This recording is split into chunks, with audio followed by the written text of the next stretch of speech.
Talk, Friday Talk. Hai Sobat Antara, senang sekali menyapa dalam program Friday Talk, di mana edisi kali ini kita akan membahas tentang kesehatan di Indonesia. Dan tidak lengkap rasanya jika kita tidak ngobrol lebih lanjut bersama Menteri Kesehatan Republik Indonesia, Bapak Budi Gunadisadikin. Halo Bapak. Selamat siang Ovi. Selamat siang, saya selalu suka melihat Bapak di berbagai media. Nah, ketika ada di dunia ini Pak, mungkin menjadi pertanyaan saya adalah Bapak dengan background 30 tahun dengan mengurus orang yang bahagia ya Pak, karena berbau-bau uang. Lalu masuk ke dunia kesehatan. Apakah sebenarnya jangan-jangan dunia kesehatan tidak jauh berbeda pengatasan masalahnya, strategi-strategi yang digunakan, atau seperti apa? Bankir sama dokter mirip-mirip sih. Mirip dalam arti mereka bisa bekerja itu bertemu dengan nasabahnya atau pasiennya. Nomor 2, mereka bisa bekerja kalau nasabahnya atau pasiennya percaya mereka. Sama kan? Bankir kalau nggak percaya sama bankirnya, nggak mungkin kita mau datang naruh uang di sana, nggak percaya uangnya bisa hilang kan? Iya, Banknya kecil atau banknya meragukan. Dokter juga sama, kalau kita datang, kok saya sama dia kayaknya nggak sembuh deh, malah dikasih obatnya banyak, bayarnya mahal deh. Mendingan saya cari aja dokter di Malaysia. Itu ciri-ciri bahwa ketidakpercayaan itu yang sebagai basis hubungan antara si pasien atau si nasabah dengan penyedia jasanya itu penting sekali. Jadi menyadari, bankir juga ada kode etik, si dokter juga ada kode etik. Melihat seperti itu sebenarnya, kira-kira caranya kita berkomunikasi atau engage, berhubungan dengan pasien-pasien sama. Dan yang kedua, yang saya juga tekankan di sini adalah kredibilitas, kemampuan dari dokter itu penting sama pentingnya sebagai kredibilitas dan kemampuan teknis dari bankir. Itu saya rasa juga sama dengan wartawan. Orang kalau nggak percaya sama wartawan, dia lihatnya TikTok, lihat Facebook, lihat Instagram kan. Jadi gimana caranya Tempo, Kompas atau Antara memastikan bahwa pemirsa, bukan pasien, bukan nasabah, percaya dengan dia, yaitu dengan cara memastikan bahwa kredibilitas kita, kemampuan kita tuh baik. Membangun trust, saya bisa garis bawahi Pak Budi. Di sini akhirnya trust atau kepercayaan yang dibangun oleh Pak Presiden adalah 3 poin Pak sebagai Menteri Kesehatan. Yang pertama adalah vaksinasi, atasi pandemi, dan transformasi. Jika vaksinasi sudah berjalan dengan masif dan dapat saya katakan sukses di tahun 2023 ini, lalu pandemi juga sudah teratasi di tahun 2023. Yang menjadi PR dan tantangan adalah transformasi kesehatan. Bagaimana Pak Budi? Memang susahnya waktu saya nggak penuh 5 tahun ya, jadi menteri kan cuma 3 tahun 9 bulan. Udah gitu udah kemakan yang 1-2 itu, karena itu mesti jalan duluan kita Bapak Presiden. Jadi saya hitung-hitung waktu terakhir, saya punya waktu tuh mungkin 2 tahun lah untuk beresin yang transformasi ini. Ini udah jalan setahun nih, tinggal setahun lagi. Dan setahun itu kan kita sibuk dengan membuat perencanaan yang baik, mereformasi undang-undangnya juga, karena ini adalah basis dari transformasi ini ke depan, dan kita mulai mencari pembiayaan untuk mendukung transformasi ini yang mudah-mudahan tahun ini bisa selesai. Jadi tadi juga baru meeting, kita harapkan mulai tahun depan kita akan full speed mengimplementasikan. Jadi fokusnya udah langsung implementasi dari transformasi kesehatan ini. Yang menjadi, kalau kita perhatikan, transformasi kesehatan ini menekankan pada 6 pilar. Salah satunya yang sudah Pak Budi jelaskan tadi, kalau akan membuat center kesehatan di masing-masing provinsi, tidak akan bergantung lagi dengan provinsi lain. Yang utamanya juga adalah tentang layanan primer, Pak. Kita selama ini sering sekali melihat dunia kesehatan selalu membahas tentang kuratif atau penyembuhan. Layanan primer yang tanda kutip mungkin dapat saya katakan terabaikan. Hal itukah yang akhirnya menjadi alasan kuat jika layanan primer di Indonesia memang harus kuat jika kita ingin mengembangkan yang lain? Risetnya kenapa saya pilih primer, walaupun saya bukan orang kesehatan, adalah nomor 1, saya lihat target kesehatan dunia. Itu ada di Sustainable Development Goal kan, ada berapa sih, 12 atau 15 target. Kesehatan itu nomor 3, SDG 3. Itu kalimatnya jelas, to promote healthy life and well-being for all people and all ages. Jadi ada healthy life, well-being, all people, all ages. Nggak ada tuh cure sick people, nggak ada kan? Tapi healthy life. Saya ketemu yang kedua, saya ketemu sama Menteri Kesehatan. Siapa namanya ini? Ministry of Health of Singapore. Namanya siapa? Oh, bicara Secretary of Health and Human Services of United States, Ministry of Health and People from Japan. Gitu. Nggak ada yang namanya Ministry of Sickness, gitu kan? Jadi kok namanya kesehatan semua, itu saya kesehatan. Yang ketiga, begitu saya lihat negara-negara yang belanja kesehatannya paling efisien, kita ngukurnya berapa health spending per kapita dengan average age. Jadi kalau Indonesia spendingnya $140 per tahun rata-rata sekarang, dia capai 72 tahun. Amerika $11.000 per tahun dapat 80 tahun. Kuba sama 80 tahun tapi cuma 1.900. Lebih efisien Kuba kan? Atau dibandingin sama Singapura 84 tahun. Paling efisien Singapura, Jepang aja kalah 84 tahun, lebih tinggi dari Amerika kan? Jepang sama 84 tahun, Amerika 80. Singapura spendingnya cuma 2.900. Jepang 4.600. Nah, saya lihat negara-negara yang efisien itu fokusnya adalah menjaga orang tetap sehat, bukan menyembuhkan orang sakit. Fokusnya di promotif dan preventif, bukan di kuratif. Fokusnya di hulu, bukan di hilir. Jadi kalau kita bisa jaga populasi kita tetap sehat, kalau bisa idealnya rumah sakit kosong. Nah, itu adalah strategi kesehatan paling baik. Dan gimana jaga tetap sehat? Harus fokus di primer. Ini akhirnya juga menjadi bonus untuk Indonesia jika kita membahas tentang layanan primer yang harus diutamakan terkait dengan bonus demografi di tahun 2030. Jika kita atau masyarakat kita sehat, maka dampaknya akan kita rasakan 2030. Benar begitu, Pak? Bonus demografi ini. Saya sebenarnya bonus demografi itu ada kaitannya dengan mimpi Bapak Presiden Pak Jokowi untuk menjadi negara maju di 2045. Sebenarnya negara maju itu jelas kriterianya. Ya.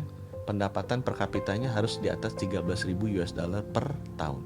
Kita Indonesia sekarang 4.700 per tahun. Jadi mesti naik 3 kali lipat kan. Itu susah karena dolar. Dikaitin ke rupiah lah. Kita pendapatannya harus di atas 15 juta per bulan rata-rata.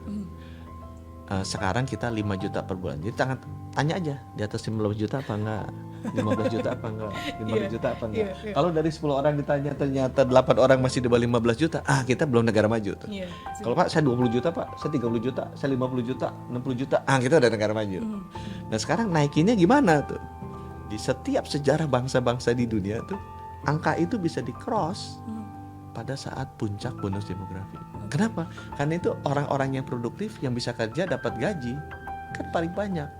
Jadi kalau dibagi itu pembilangnya paling banyak tuh income kan, GDP per kapita adalah total income dibagi total penduduk. Kalau total income-nya paling banyak, jadi beda kan 100 juta penduduk yang bisa menghasilkan income sama 200 juta penduduk yang bisa menghasilkan income, ini pasti lebih gede kan. Nah itu terjadi pada saat bonus demografi yang terjadi puncaknya kita 2030. Kalau itu lewat, kemungkinan kita untuk lewat tuh makin kecil, bukan mengulang. Nggak ada puncak demografi cuma sekali, karena orang kan makin lama makin hidup sehat. Habis gitu saya nih tahun depan umur 60, itu udah makin banyak orang kayak saya yang tidak menghasilkan income harus ditanggung oleh teman-teman yang masih muda-muda. Jadi kalau 2030 itu lewat, itu kemungkinan kita untuk menjadi negara maju makin kecil, makin susah. Itu namanya middle income trap. Jadi kita akan trap forever di negara middle income. Jadi kita dosa ke anak kita, ke cucu kita, mereka tidak bisa hidup di negara maju, bisanya hidup di negara berpenghasilan menengah. Jadi nggak boleh lewat nih 2030, nggak boleh lewat orang yang apa yang mesti 2030 nih hidup nih. Itu harus sehat dan pintar. Kalau dia nggak sehat dan pintar, nggak mungkin 15 juta. Pasti jadi apa pekerjaannya? Produktif ya Pak ya, harus sehat dan juga pintar. Supaya 15 juta. Dan itu kalau nggak sehat, dia nggak pintar, nggak bisa lewat 15 juta. Itu sebabnya Menteri Kesehatan, Menteri Pendidikan, sama Menteri Agama penting banget. Penting banget, jangan sampai salah. Dan jangan sampai salah juga yang basic di awal preventif tadi. Berbagai akhirnya dikeluarkan oleh pemerintah melalui Menteri Kesehatan, salah satunya ada 300.000 posyandu. Karena kalau menurut saya Pak, jika melihat kita dengan Indonesia, ini yang menjadi tantangan layanan primer selalu mungkin adalah akses. Bagaimana akses antara di Jawa dengan daerah di timur, itu yang masih menjadi tantangan dan itu yang harus kita hadapi Pak selama 6 tahun lagi menuju bonus demografi. Dan harus sehat semua tuh di berapa 7.000 inhabited island kan, ada 17.000 kan inhabited, 7.000, 518 kabupaten kota, 10.000 kecamatan dan kelurahan, 85.000 desa gitu kan, 300.000 dusun, semuanya harus sehat. Dan itu hanya bisa kalau kita lakukan dengan pendekatan yang sistematis untuk meningkatkan kualitas layanan primer. Itu kan di SDG 3 itu sebenarnya kalau kita pahami for all people and all ages. All people tuh ada unsur equity-nya, keadilan sosialnya kan. Artinya orang yang di Jakarta sama yang di Tahuna ya all people harus dapatkan akses dan kualitas. Akses dan kualitas dan harga juga. Aku bilangnya akses yang baik, kualitas yang baik, sama harga yang baik. Jangan kalau di Tahuna bisa sih dapat akses dan kualitas, tapi harga 10 kali lipat dari Jakarta, itu kan nggak benar gitu. Jadi memang sekarang penggencaran untuk preventif ini yang benar-benar sedang digencarkan Pak ya, karena target kita seperti yang saya bilang tadi 6 tahun, dan itu adalah waktu yang singkat. Singkat, nggak boleh lewat. Kalau sampai lewat makin susah kita nembus 15 juta per bulan pendapatan. Di Indonesia sendiri Pak, mengapa kita masih kurang dokter spesialis, padahal universitas-universitas di Indonesia melahirkan banyak sekali dokter tiap tahunnya? Saya pertama kali sadarnya itu pada ngurusin kematian bayi. Karena kematian bayi Indonesia tinggi. Apa sih penyebab kematian bayi? Oh, macam-macam lah. Salah satunya bocor jantung bocor, congenital heart disease. Gimana sih gitunya congenital heart disease? Bayi kita kan 4,8 juta, 1/100, 48.000 memiliki congenital heart disease, 48.000 setahun. Terus saya dibilangin lagi, dari 48.000 ini 25%, 12.000 itu punya severe congenital heart disease. Apa penyakit jantung bawaan kritis. Apa namanya kritis? Setahun harus dioperasi. Kalau nggak dioperasi dia meninggal. 12.000 bayi setiap tahun harus dioperasi, kalau nggak dia meninggal. Saya tanya, berapa ngoperasinya? 6.000. Kenapa? Susah? Nggak susah Pak. Operasi jantung kan jantung kecil segede kelereng kali. Itu butuh spesialis bedah torak kardiovaskular pediatrik namanya. Bedah torak untuk anak karena jantung kecil. Nah, bisanya berapa? 6.000. Kenapa? Karena gak ada spesialisnya. Aku udah dosis saya kan 6.000 gimana? Ya tengok kiri, tengok kanan. Jawabannya kan bikin saya sedih. Seleksi alam. Jadi 6.000 bayi kita meninggal. 12.000 orang tua harus sedih hanya karena kita gak punya dokter spesialis. Bukannya gak bisa, gak ada dokter spesialis. Karena susah juga untuk jadi dokter spesialis. Udah datengin aja dari India, dari Cina. Wah diprotes gitu kan segala macam. Loh, kenapa nyelamatin jiwa anak-anak? Ternyata jadi dokter spesialis itu sangat susah, sangat mahal juga. Karena memang sistem pendidikan dokter spesialis kita ya satu-satunya di dunia. Yang orang harus berhenti dulu jadi dokter, masuk perguruan tinggi, bayar uang kuliah, nggak kerja 4 tahun, balik lagi. Padahal di seluruh dunia spesialis itu pendidikannya formatnya itu kayak format pilot. Dia tetap kerja, jadi pilot, tetap dapat uang, cuma dia diajarin naik pesawat lebih besar. Jadi mau 737, mau naik ke 747, nggak harus berhenti dulu jadi pilot 737, mendaftar di ITB, bayar uang kuliah di ITB, selama 40 tahun nggak boleh naik jadi pilot, miskin gitu, nggak punya uang, baru balik lagi baru bisa 747 sudah dapat ijazah. Nggak gitu.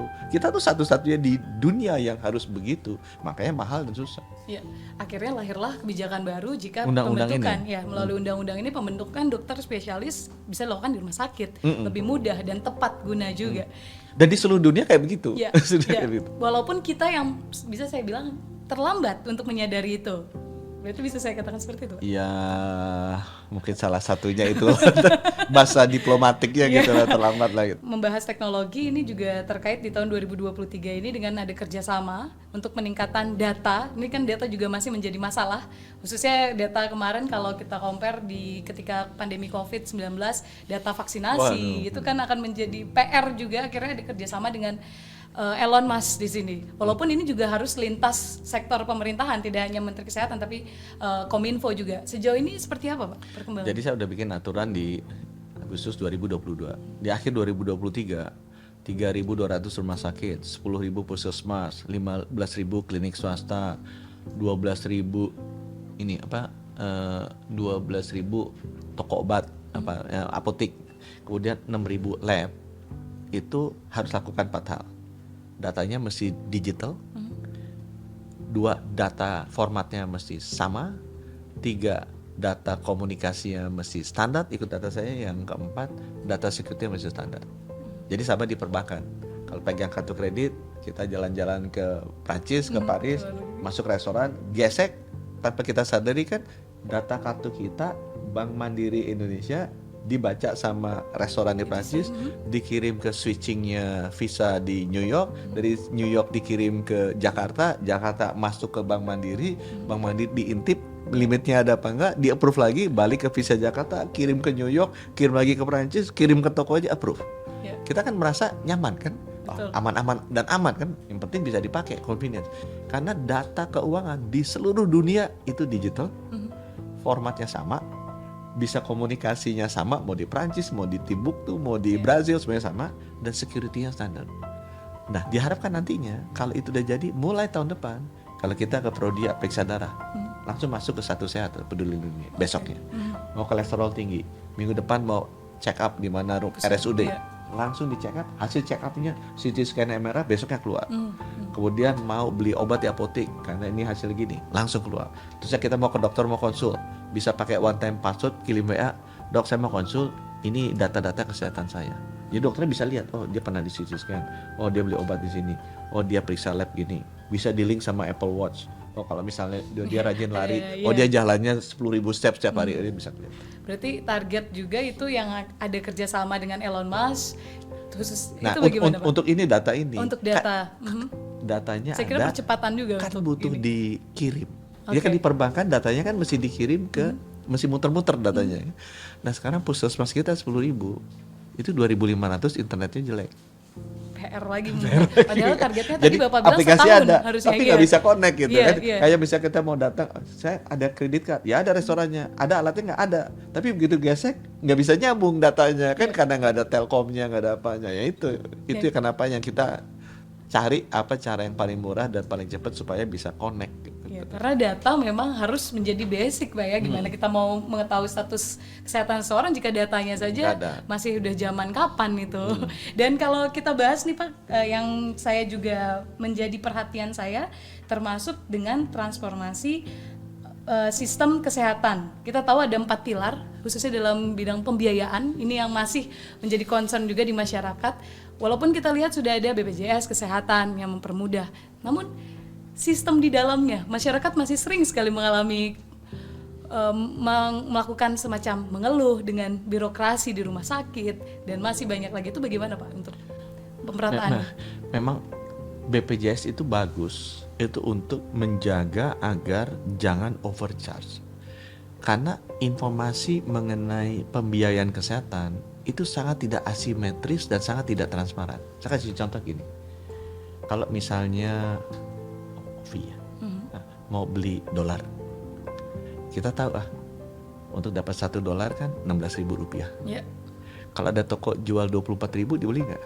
Enggak. Nggak mungkin pasti kan? Betul. Karena kita tahu tuh, oh kalau dolar gitu, atau mau taruh deposito deh, deposito sekarang 4,5%. Nggak mungkin ada yang kasih 1% dikasih, atau ada bank ngasih tiba-tiba 20%. Nggak mungkin kan, dia pasti aneh loh. Ya. Kok bunganya 4% di sana 20%?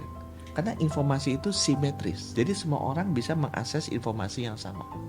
Beli harga saham 5.000, itu ada yang jual harga saham Bank Mandiri 10.000, kan nggak mungkin kita beli, kita tahu harganya 5.000 gitu kan. Jadi kesehatan kayak gitu, nggak transparan informasinya. Misalnya saya suka kasih contoh, sunat di puskesmas 500.000, sunat di rumah sakit umum daerah 1 juta, itu 2 kali lipat. Sama kayak kita beli dolar 16.000, kita beli toko sebelah 32.000, ini gitu kan, 2 kali lipat. Sunat di rumah sakit pemerintah di Jakarta bisa 5 juta, 10 kali lipat. Sunat misalnya di rumah sakit swasta yang besar bisa 50 juta, 100 kali lipat kan. Itu hanya bisa terjadi di sektor kesehatan. Gimana kalau beli kurs 16.000, di kurs yang lain 1,6 juta masih dibeli sama orang. Karena orang nggak sadar bahwa ada kurs, ada uang dolar yang harganya 16.000. Nah itu terjadi di sektor kesehatan.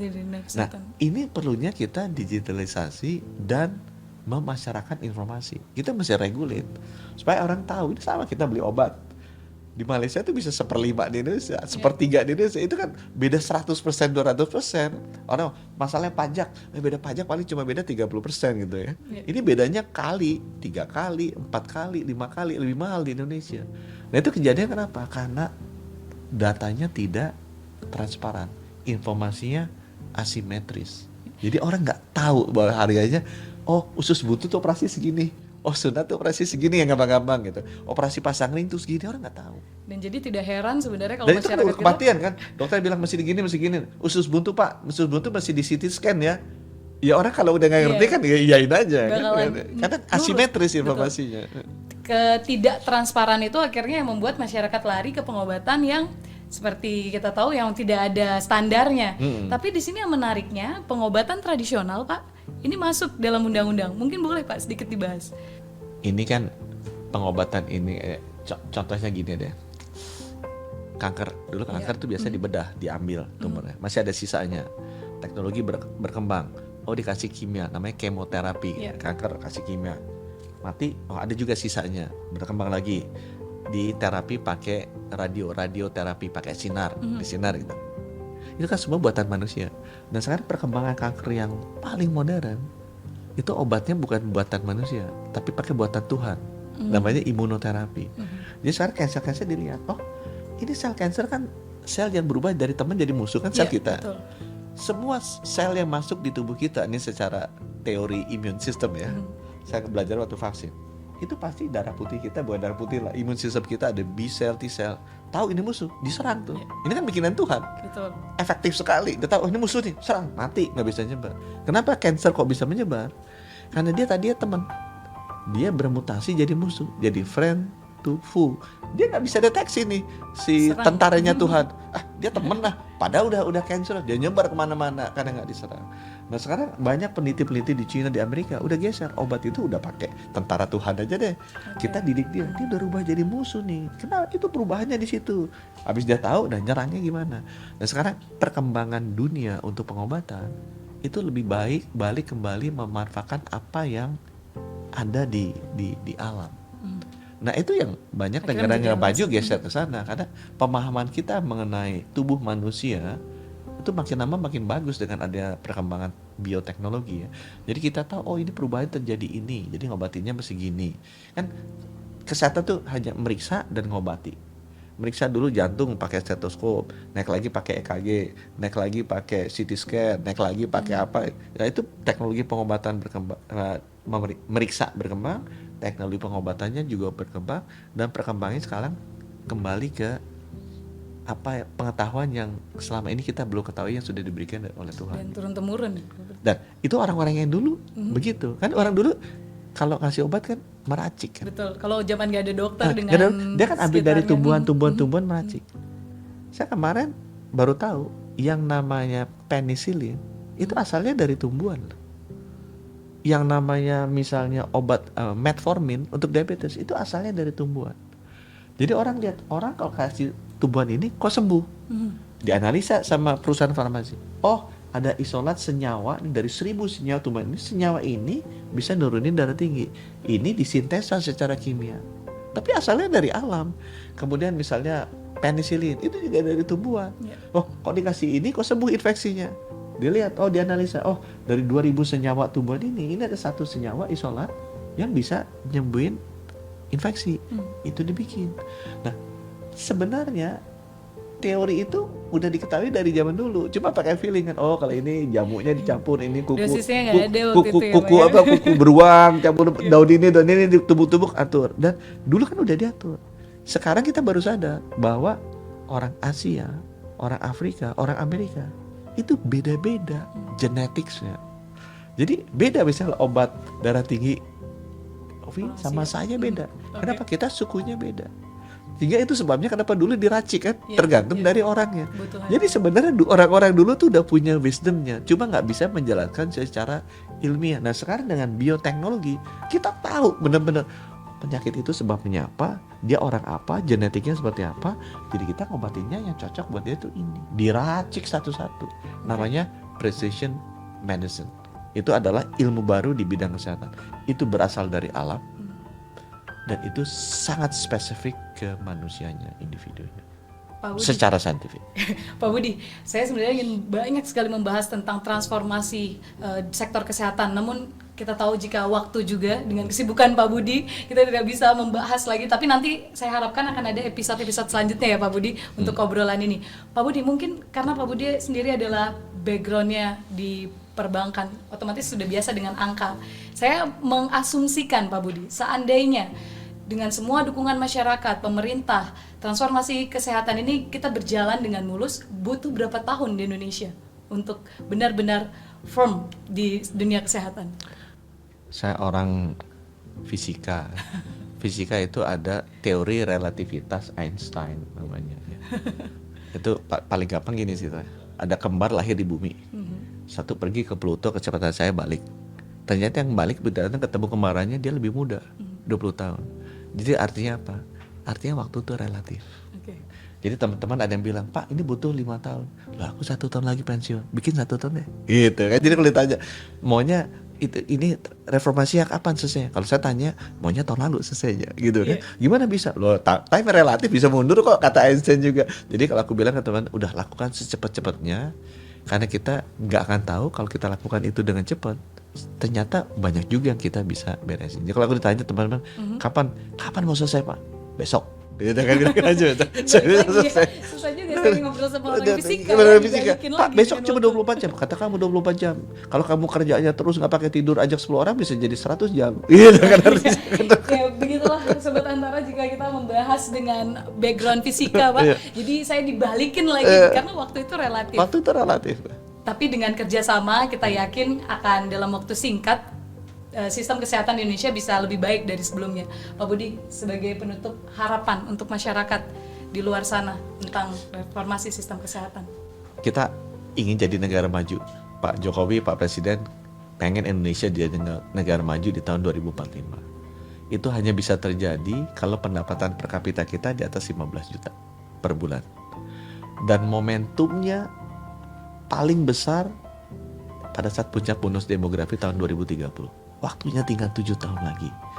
Jadi pesan saya ke teman-teman, di 7 tahun ke depan kita harus punya masyarakat Indonesia yang sehat dan pintar. Supaya penghasilannya 15 juta sebulan, supaya kita bisa masuk negara maju. Kalau kita nggak bisa berhasil, kita dosa ke anak cucu kita, ke cucu dari cucu kita, karena mereka seumur hidup akan hidup di middle income trap negara berkembang. Nah untuk itu supaya bisa sehat, karena pintarnya urusan Pak Nadiem ya, supaya sehat jangan sampai sakit, jaga kesehatan, jangan masuk rumah sakit, kalau bisa jangan ketemu dokter. Dengan cara apa? Jaga makan dan aktivitas fisik yang baik. Kalau kita lifestyle kita dijaga, gaya hidup kita dijaga dan gaya hidup sehat, makannya dijaga, kita jangan harus rajin berolahraga, rajin juga screening deteksi dini, insya Allah kita akan sehat. Saat itu penting supaya pendapatan masyarakat tinggi. Kalau pendapatan tinggi kita akan jadi negara maju. Terima kasih Pak Budi. Sehat itu penting yang bisa saya ambil. Jadi Sobat Antara, sehat itu selain mahal, sehat itu sangat penting. Bagaimana kita bisa mewujudkan bonus demografi di tahun 2030 ini, waktu yang singkat dan butuh kolaborasi kita semua. Semoga obrolan ini bisa memberikan kita insight serta pemahaman baru, dan sampai jumpa di episode menarik lainnya di podcast Antara.